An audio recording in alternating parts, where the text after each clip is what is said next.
అందరూ లక్ష్మీ కటాక్షం కోసం ప్రాకులాడుతుంటారు. కానీ ఆ తల్లి ఇచ్చే ఐశ్వర్యం వెనుక ఉన్న అసలు రహస్యం మీకు తెలుసా? విష్ణుమూర్తి ఆ తల్లికి ఇచ్చిన వరంలో ఒక అద్భుతమైన మెలిక ఉంది.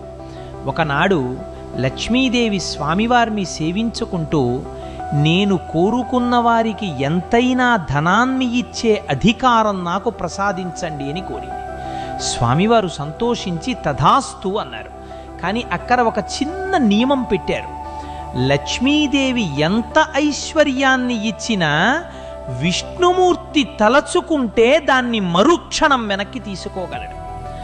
ఇది గమనించిన సరస్వతీదేవి తమకు లక్ష్మి కంటే గొప్ప వరం కావాలని కోరింది.